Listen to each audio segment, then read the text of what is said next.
What's going on, guys? It's your boy Kirby here. What can I say, man? I've just finished watching the two videos of basically police brutality at its extremists, people getting shot and killed by the police. One was with the guy with his girlfriend in the car, and she records it. The whole thing. He had the gun. He had his license to carry, and he ended up getting shot. And the other one was the guy that was selling CDs apparently and got arrested by two police officers, and then shot in the end, obviously. And just quick comments about both. The first one that I mentioned with the guy and his girlfriend, I don't know how she stayed so calm.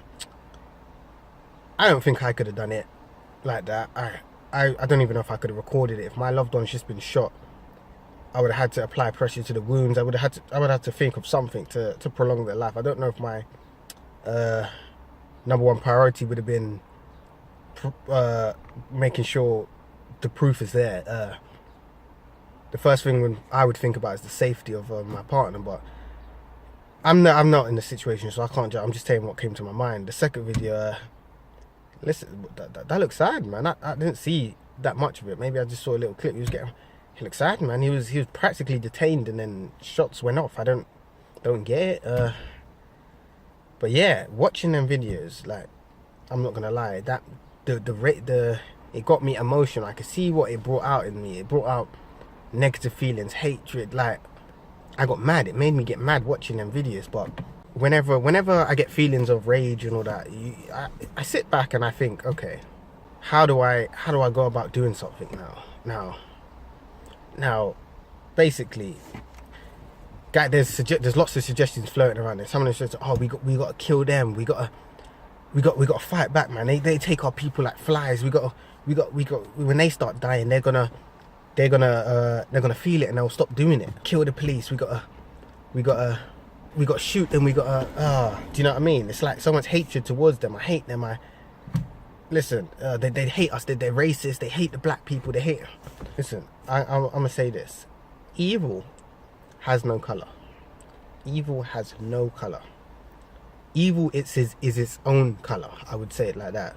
So these police, yes, we can say there is racism and all that, but right now it's whoever chooses to accept evil is gonna do evil. It's just simple as that. Do I think there's good police officers? Of course. Do I think majority of them bad? I don't know.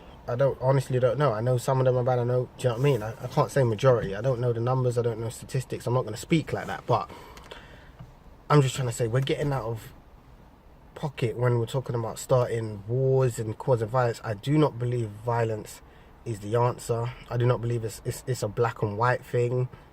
I do not believe it's white against anything. I believe evil has no color. And for me to say evil has no color, that means goodness has no color. Because believe me, there are some evil black people out there. Black people that would do just the same or worse to black people.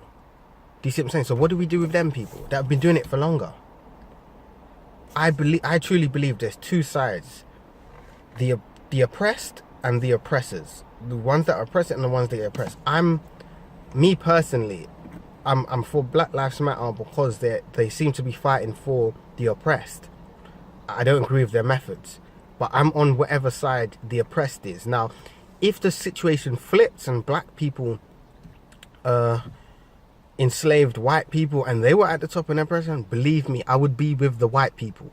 That's just how I am. I do not like to see people oppressed. I will always be on the side of the oppressed. I don't like bullies. I don't like, do you know what I mean? None of that stuff, basically. Basically, the situations people seem to be suggesting is based on violence, protesting. You know, they want to protest, they want to get together, they want to cause ruckus. I heard one guy say, listen, we just need to all get together and just start causing ruckus, and they'll have no choice but to submit. And I'm thinking, look, do you know what I think my suggestion? My suggestion. I've got two ways of how I think we could overcome this, and or like a way to somehow fight the system, basically. Violence, we have to get violence does not solve anything. Violence only begets more violence. That's just how it is. Like, there's no way violence has ever caused peace, basically. So in this situation, I don't believe fighting is going to help us. I honestly don't, not physically fighting anyway. I believe, so my first suggestion would be education. I believe our minds are not in the right mind state to be doing all these protests and all that. We're way too emotional. We need to be educated and properly taught. We need to be pushed in the right direction. We need to study the right things. We need to we need guidance, basically. Especially, well, I am an adult, but I would be classed in the younger adults, do you know what I mean, 20s. And so guys around my age, we need guidance, and younger, especially teens, they need guidance. They need to know what to study, what I should do. I believe we can infiltrate the system with love and not hate. That's just how I've always thought. If you think the system is that bad, infiltrate it, learn, study law, study this. Don't fight it physically. Don't break the law. We need to stay within the law. We need to beat them at their own game. We need to stay calm. We need to truly be ahead of the game, but mentally. So I believe it's to do with educating the mind. We need to read books. We need to. It's another thing to be emotional and to get rowdy and we want to fight and we hate police. We truly hate them. But trust me, killing 100 police is not going to bring back anyone that died. It's not. I don't even think it's going to make you feel any better. That's how bad it is. It's not. I don't know why you would suggest that, basically. My last suggestion is to become truly unified. Now, we talk all this unity stuff, black power, Black Lives Matter, unify. Are we truly unified? Ask yourself that. And how I think we will become truly unified is by denial of self. I'm gonna say that. I'm gonna say it one more time. Denial of self, yeah. And what do I mean by that? Obviously, I know majority of you would know what I mean, but I'm gonna elaborate on what I mean on that. Denial of self is basically, there's two sides now. You're either for the people or you're either against the people and for yourself. So for the people or for yourself. Now, if you're for yourself, this is how you get into certain positions, like celebrities or stars, gangsters, drug dealers, do you know what I mean? Pastors, some pastors in churches. These are people that truly had to just care about their self. Should I tell you why? Because the majority of what they're selling is poison and they're profiting for it. So they only care about their self. Now, with mindsets like that, you can never be truly unified. So when I see all these celebrities giving these nice speeches, just standing up, marching for a day or two, then they go back to their luxurious mansion. This is what's truly preventing true unification, I would say. And believe me, it's not a colour thing at all. It's not a colour thing. That's another thing as well. I see a lot of people saying, oh, especially about Jesse Williams, he's not even black, he's mixed race, he practically looks white. Listen, I don't believe in black and white. There's black against white. No. It's the oppressed versus the oppressors. If Jesse Williams wants to be on the side of the oppressed, okay, but I will say this. If you're going to be the side of the oppressed, you cannot go back. You cannot dip between two sides. And you have to truly care. And like I said, denial of self. And what is denial on what? So how would you deny self being any of the things that I've said? All right. Say if you're a celebrity now, true denial of self would be this. Say if I'm a rapper and I've profited millions of selling poison to community, basically about rap, like killing people, drugs, raping women, whatever these rappers rap about.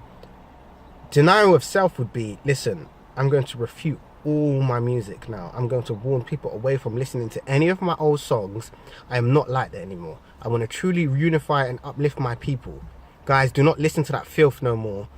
And here's a new course. All the money that I've raised, I'm going to try and put it towards something and give it back and try and educate you lot, and because you lot have supported me through my career of poisoning you lot, essentially. This is my way of rectifying it. I'm for the people. I want to help make investments, start businesses to help give out more jobs, educate us, fund people to get education. Do you see what I'm saying?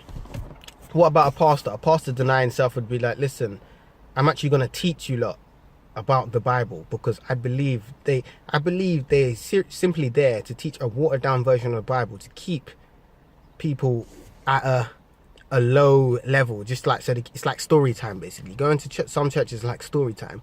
It's exciting. Well, they sell it in an exciting way and they go home and they gain nothing. I believe a pastor denying self would be, guys, I've taken a lot of money from you. Like, I've got a lot of money here. I'm going to give it back and I'm going to invest it back into the society. We're gonna send some children off to college with the money that we've raised. We're gonna do this. Drug dealers now, denial of self would be, listen, I'm poisoning my community. I'm just gonna stop. I'm just gonna stop and try and get a normal job. Seriously, the money that I've raised, I'm gonna try and either put it back into the community, try and invest in something that will lead to more legal jobs. Do you see what I'm saying? This is denial of self, and unless we do that, we would never be truly unified. And even with the gangbangers or drug, denial of self would be this: I'm not gonna beef with this guy. He's oppressed like I'm oppressed. I don't care if he lives in a different area than me. He's living the same life as me. We're practically the same person in a different area. Why would I hate him? That's like hating myself. He's in the exact same situation as me. He's got no more money than me, and if he did get a little bit of money, he might have worked hard for that. We don't know how he got the money. Why would I want to tear him down? This is what I'm talking about. This is denial of self. Protesting is one thing. It's great. Protesting gets people's mind it kind of wakes people up to show people what's going on. That's what protesting is for. But at the end of the day, they all go back to their jobs. The drug dealers go back to selling drugs. The stars go back to their mansions. The pastors go back to taking more money than they should from their congregation, and teaching watered down sermons. They all go back to their original life. So no unification is. Yet the dark skinned people go back to hating the light skinned people, saying they're not even black. Blah blah blah. Do you see what I'm saying? It's a cycle basically. Then nothing happens, and then another guy dies, and then the same cycle starts again. But I believe these 2 points that I said, which is educating the youth, educating even the elders, helping them choose what paths to study, helping them choose. Because look, say it this way, say we do, okay, look, fine, say we kill all police officers, then what? Or say we kill all, like, the government and all, well, then what? Are we gonna start our own economy? Are we gonna, like, as the president, are we educated to even know how to do that? So say if we wiped out all the police, how would we feel safe? Do you see what I'm saying? So say if police got, all of them died today, I know I wouldn't really feel safe, and I'm being honest. So if the education has to come before, that's what I'm trying to say. We need to, and I believe no violence has to be, I believe no more blood has to be shed for liberation. I don't believe any more blood has to be shed at all. I believe that the ancestors, the people, they've shed enough blood. I don't think so. I heard one guy saying, listen, I'm planning to go out all guns blazing. I'm against these cops, do you know what I mean? And I'm going to go down and I'm going to know that I've fought for my people. And I was thinking, okay, this guy's got passion and spirit, to say the least. But when he dies, then what? He'll go in Twitter, he'll be in the internet for a bit. He might even go down in history books, but for what? What would him dying achieve? I don't want to see no more people die. This is what you don't understand. Sometimes people say, well, we got to die. No, we don't have to die. I don't think anybody has to die. Just play the game. If you're a drug dealer, stop selling drugs. If you're a rapper that's pumping poison, stop doing that. Of course it's going to affect your money, but this is about denial of self. Do you get what I'm saying? For the people. To be for the people, you have to deny yourself. Self tells you to put yourself before others. For the people just says, do you know what I mean? How are we going to grow together? So yes, you're right. Your money might get low. You might not be able to afford your mansion, your luxurious mansion, all them cars that you, all your Jordans and all that. You might not, but this is what I'm talking about. This is how we're going to make progression. It's not about going out guns blazing, because trust me, that one person that died, look, one life to me of the oppressed is worth practically everyone's life. Do you see what I'm saying? Myself, I don't want to see nobody die. Nobody. And that's, and maybe because I think different. Listen, I've got 3 sons. I've got 3 sons. I look like a kid. I practically am a kid, and I've got 3 sons. But listen, I'm telling you, the way I'm going to raise them is play the game. I'm going to encourage them to get into the field where they need to get into, or whatever they want to get into. If you're a rapper and you want to rap in your free time. But believe me, learn something that you could use to help people. I'm studying right now. I'm going to keep studying. I'm going to keep learning as much as I can. I'm going to learn forever. Because believe me, if I ever get into the situation that I can afford to help people and give up, trust me, everyone is going to be looked after. Looked up, no matter what color you are. It's not to say that if you're oppressed, I'm on your side. It's just simple as that. I'm for the people. Do you see what I'm saying? You'll never see me in a mansion while people that are working for me are struggling to pay their bills. That would never run for me. I would never do that. But that's just the way I am. But anyway, guys, let me know what you lot think. Yeah. First, I wanna get into communities that kind of discuss this stuff, because this is out of order, and obviously it's time we speak up. But I don't feel violence is the way. I don't feel like anything physical. I don't feel like destroying cities is the way. So anyway, like, comment, subscribe. If you've got any groups that I could join, or anywhere we could talk, or Google Hangouts, or any people that, do you know what I mean, any other videos where we could discuss stuff, anything, then let me know. Leave it in the comments below, and yeah, have a nice day.